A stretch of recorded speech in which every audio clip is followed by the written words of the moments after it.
Madam, प्रधानमंत्री जी। प्रधानमंत्री लगातार कहते थे कि एक समय आएगा कि हवाई चप्पल वाले भी हवाई यात्रा करेंगे।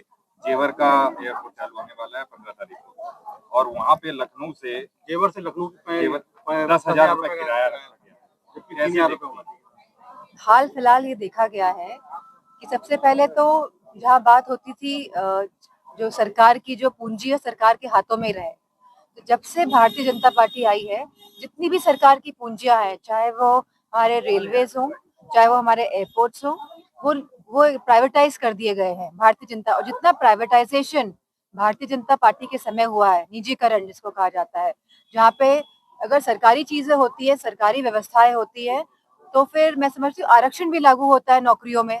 लेकिन जब आप निजीकरण कर देंगे तो आरक्षण कहाँ से लागू होगा? सबसे पहली बात तो ये।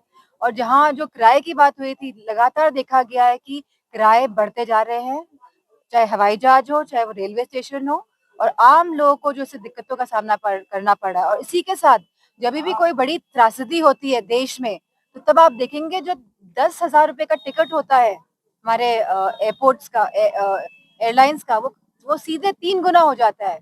जब पहलगाम वाली घटना हुई, इतनी बड़ी घटना हुई, तो जो वहां से जो टूरिस्ट लोग वापस आए थे, तो जिम्मेदारी कौन लेगा? टूरिस्ट जो लोग वापस आए तो उनको 3-3, 4-4 गुना ज्यादा टिकट लेके रेलवे जहाज के वापस आना पड़ा। तो आखिरकार इसकी जिम्मेदारी कौन लेगा?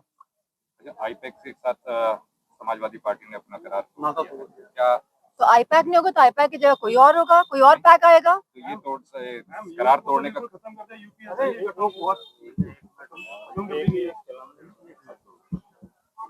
तो वो जो करार तोड़ने की बात को लोग बता रहे हैं कि बंगाल का चुनाव से उसको जोड़ के देखा जा रहा है, क्या ये? तो आईपैक खाली एक ही कंपनी थोड़ा ना, आईपैक की तरह बहुत अन्य संस्थाएं भी हैं जो चल रही हैं, जो एकदम खुले में ओपन नहीं है, मतलब लोग नहीं जानते उनके बारे में, तो उनको हायर करके समाजवादी पार्टी ऑलरेडी कार्य कर रही है। तमिलनाडु में टीवीके के साथ कांग्रेस का जो समर्थन आया है, उसमें कांग्रेस में ही फूट हो गई है। मणिशंकर अय्यर कह रहे हैं बहुत गलत डिसीजन है। अब आप कांग्रेस पार्टी की आप चीजें आप मुझसे नहीं पूछेंगे। समाजवादी पार्टी का कोई कोई क्वेश्चन है, कोई सवाल है, तो आप वो मुझसे पूछ सकते ये हैं। सवाल इसलिए आ रहा है मैडम क्योंकि अब गठबंधन को एक होने की जरूरत कहा जा रहा है, और गठबंधन एक होके सरकार और आयोग और तमाम एजेंसियों के साथ लड़ाई में खड़े दिखना चाह रहा है, और ऐसे में आपको सारी पार्टी के बारे में आपको 2000 मुझे लगता है 17 के बाद से लगातार समाजवादी पार्टी उत्तर प्रदेश में लड़ रही है, और मजबूती के साथ लड़ रही है। क्योंकि बंगाल का चुनाव हुआ है, तो हमें और भी जानकारी मिल रही है कि और ये किस तरह के हथकंडे अपनाएंगे गलत तरीके से चुनाव जीतने के लिए। 2022 में जहाँ चुनाव हुए थे, जहाँ पे डिलीटेड वोटर्स बहुत ही ऑर्गेनाइज तरीके से करे गए थे। जहाँ छिबरामऊ हम कॉन्स्टिट्यूंसी की बात कर रहे हैं विधानसभा की, तो ये हमें मालूम हुआ कि जो डिलीटेड वोटर्स थे, दो लिस्टें थी। जो बूथ में अंदर लिस्ट दी गई थी वो अलग थी, और जो बूथ के बाहर वाली लिस्ट थी वो अलग थी। और जो वोट्स डिलीट हुए थे, और जितने वोट डिलीट किए गए थे साजिश के तहत, उतने ही वोट से हम बहुत सारी विधानसभाएं हारे हैं। तो हमारी पार्टी का केवल एक, और इसके साथ ही जो इलेक्शन कमीशन द्वारा नोटिस दिया गया था राष्ट्रीय अध्यक्ष जी को कि आप प्रूफ दीजिए, तो इसके साथ एफिडेविट के साथ जब प्रूफ इलेक्शन कमीशन के पास जमा किया गया, तो इलेक्शन कमीशन के पास कोई भी जवाब नहीं है। आज लोग नहीं चाहते हैं कि भारतीय जनता पार्टी सत्ता में बना रहे, लेकिन ये लोग अलग अलग हथकंडे अपना के, शाम दाम दंड भेद, ये सभी हथकंडे अपना के ये लोग सत्ता में बनाए रहना चाहते हैं। और इन्हें कोई मतलब नहीं है कि हमारे युवाओं को रोजगार मिल रहा है, हमारी सरकारी संस्थाएं मजबूत हो रही हैं, चाहे हमारे वो हेल्थ सिस्टम हो, चाहे हमारा एजुकेशन सिस्टम हो, पूरी तरह से ध्वस्त है। और लॉ एंड ऑर्डर भी पूरी तरह से उत्तर प्रदेश में ध्वस्त है। जो महिलाओं की जो आज हालत है, जो स्थिति है, चाहे जो भी भाजपा शासित राज्य है, चाहे हमारा उत्तर प्रदेश हो, चाहे उत्तराखंड हो, चाहे मध्य प्रदेश हो, सभी जगह लगातार महिलाओं के साथ जघन्य अपराध बढ़ रहे हैं। ये एनसीआरबी के आंकड़े हैं, और ये बहुत ही दुखद बात है कि भारत, जहाँ पे देवियों की पूजा होती है, जहाँ पे कन्या पूजन होता है, वहाँ की स्थिति आज ये है।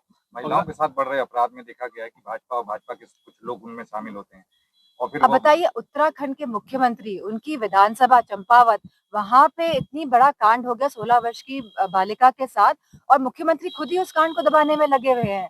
जब मुखिया ही अगर इस तरह की बातें करेगा, तो बताइए आप क्या समाज को आप एग्जाम्पल देंगे, क्या आप दिशा देंगे समाज को? तो हमारी मांग है कि जो कल्प्रिट्स हैं, जिन्होंने जघन्य अपराध किया है 16 साल की बालिका के साथ, आप उनको सख्त से सख्त कार्रवाई करिए, उन पे एफआईआर करिए, ना कि केस को रफा दफा करके दबाने की कोशिश करिए, उनके परिवार पे उत्पीड़न करिए। एक आखिरी सवाल मैडम कि बंगाल का चुनाव के नतीजे आने के बाद एक बांग्लादेश के सांसद कह रहे हैं ममता जी बंगाल में दिल्ली में चुनाव लड़े, 17 करोड़ मुसलमान उनके साथ हैं। फिर से बताइएगा।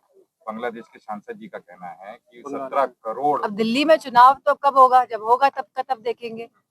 अब वो बांग्लादेश की तो खुद ही यहाँ पे एक शरणार्थी यहाँ पे है हमारे, उनकी भी तो बात करें। एक आखिरी सवाल है कि 2027 के चुनाव में तमाम पार्टियों का अलायंस किस तरह से देखने में, समाजवादी पार्टी का क्या ये सारे जो नेता लोग हैं, जो पार्टी के वरिष्ठ नेतागण हैं, जो राष्ट्रीय अध्यक्ष जी है, उनका डिसीजन रहेगा, उस डिसीजन पे कार्य करेगी बंगाल के मुख्यमंत्री थैंक यू।